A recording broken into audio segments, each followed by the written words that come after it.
Hello and welcome to a brand new series here on NDTV, where we will be getting you top policy experts, industrialists, startup owners, citizens of India, and what are their expectations from the budget which will be presented by Finance Minister Nirmala Sitharaman on 1st of February. The first person on this series is the former RBI Governor, Dr. Subbarao. Dr. Subbarao, appreciate your time here on NDTV. The economy slowed to 5.4% in the second quarter. What caused the slowdown, sir, and what can the budget do to revive growth? And also, what can the RBI do to support this growth? The economy slowed to 5.4% in the September quarter. Opinion is divided on why the economy slowed down. There's one view that it is cyclical, just that the government expenditure slowed because of the elections. Now that the elections are behind us, government expenditure will pick up and growth will pick up. As against that, there is another view, which is that the slowdown is structural, that the rapid growth we saw over the last 3-4 years is because of a rebound from the COVID dip.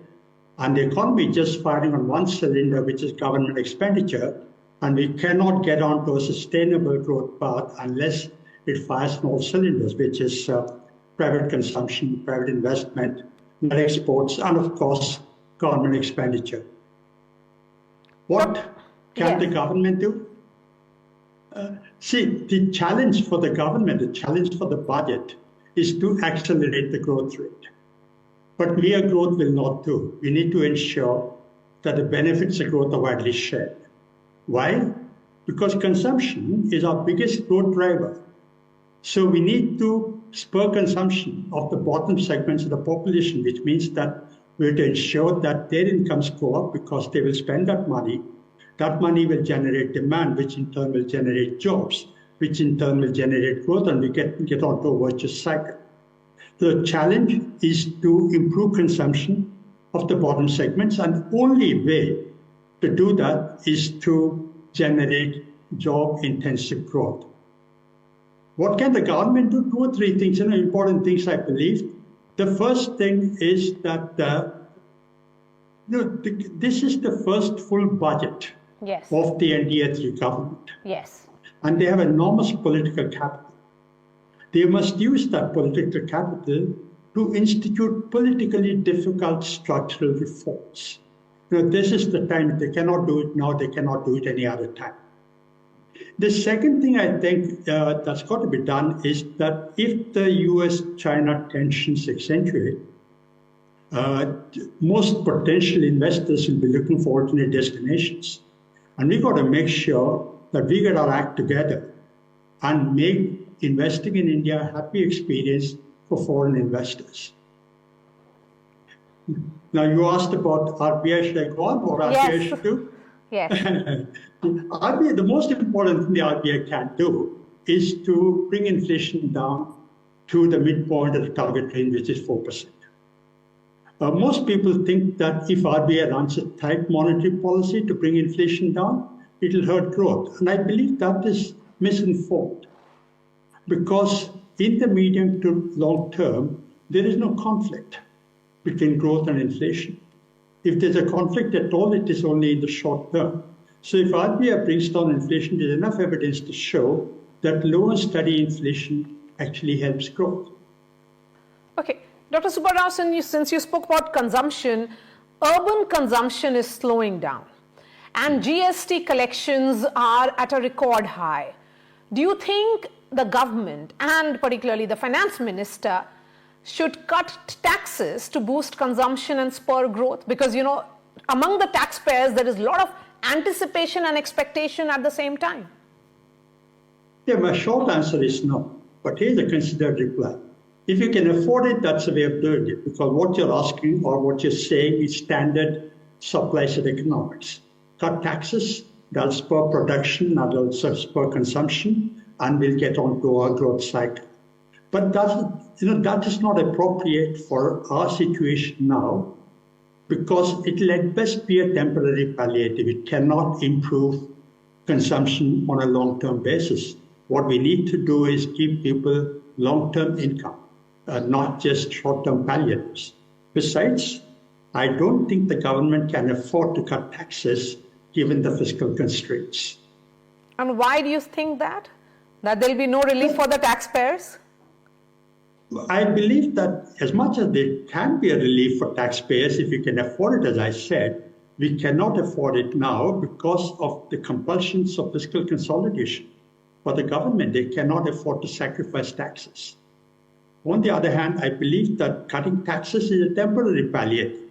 What we need to do is improve their incomes on a long-term basis. Okay, Dr. Subbarao, Finance Minister Nirmala Sitharaman has been very credible on fiscal responsibility. Do you think fiscal deficit is still a worry? I believe so. Okay, since you raised the Finance Minister's fiscal credentials, I must say that she's been credible and she's on target to reduce fiscal deficit or deliver on 4.9% of fiscal deficit for this budget and probably deliver 4.5% fiscal deficit in FY26. But I believe that it is too soon to declare victory because the most basic indicator of fiscal sustainability is the debt-to-GDP ratio, which is at 80%. And the FRBM has said that we need to bring the debt-to-GDP ratio to 60% in order for our fiscal to be sustainable. Today, interest payments are the single largest item of expenditure and the fastest growing item of expenditure for the central government as well as for all the state governments. And that is because of the accumulated debt. So we need to bring debt down, and there is need for fiscal consolidation. I also want to add this while on the issue of fiscal consolidation, that it is not sufficient if the central government alone is fiscally responsible. We need the states to be responsible as well because the fiscal center of gravity is shifting towards the states. They account for as much as 50% of the fiscal weight of the total system. So we need fiscal responsibility at the center as well as in the state governments. Since you speak about the political capital that this government has, this is the government of Prime Minister Modi which is running in the third term. What can they do in terms of sending that message that they mean business? Because, of course, this is the first full budget of NDA government of Prime Minister Modi. One message they can send, of course, we talked about fiscal belt tightening. The second, of course, is jobs.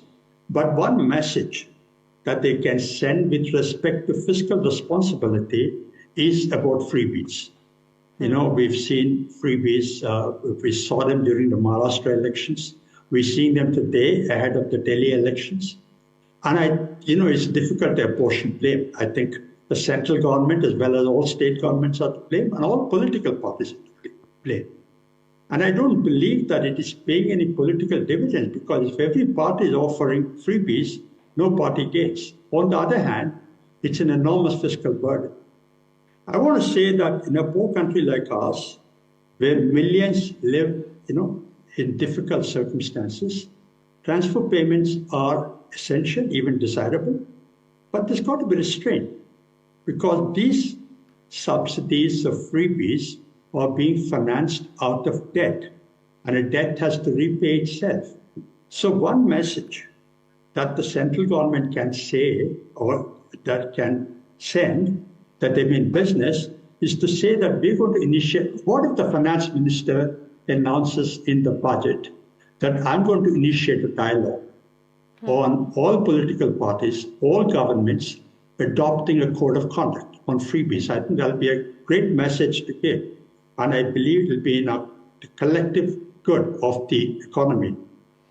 But sir, what we are seeing is competitive freebies or a competitive welfareism as some parties put it. Do you think arriving at a consensus is a tall ask? I mean, it's probably impossible. Well, I wouldn't say it's impossible. It's difficult, but not impossible. We elect leaders for doing difficult things, right? That's why we elect leaders.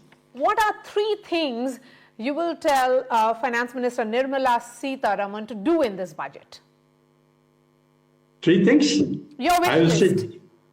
I will say jobs, jobs, jobs. Okay, because I believe that is the path to long-term sustainability and welfare of the economy and the country.